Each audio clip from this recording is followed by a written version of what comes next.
Hello everyone, welcome to S&S Mathematics Academy.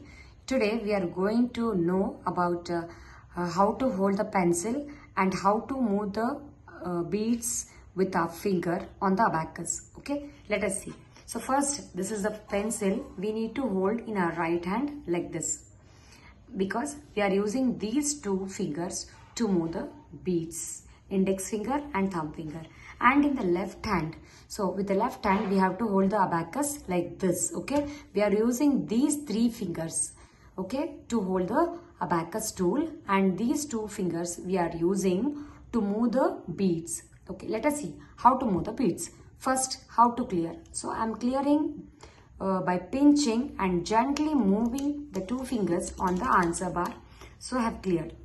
And to push any beads upwards, we are using the thumb finger on the units rod. For example, 1. So 1 bead up with the help of thumb finger. If I want to minus, I will use this index finger to pull down any bead. So minus 1. 3, I am using thumb. Minus 2, I am using index. Add 5, so I have to pull down, so again I am using index. Minus 5, I am using thumb. Add 6, I am using these two fingers and pinch. 5 plus 1.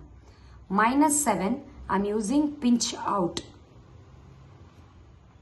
And what is the use of these two fingers? So this left hand middle finger is used on the tens rod upper bead, that is like this, to pull down and push up. And this left hand index finger is used to move the beads on the tens rod which are in lower side. So 10 minus 10. So if we use these four fingers, we can calculate easily and faster. Okay, let us see a sum. Okay, 61 minus 51,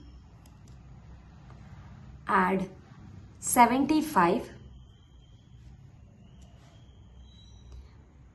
minus 85. I hope you have understood. So thank you.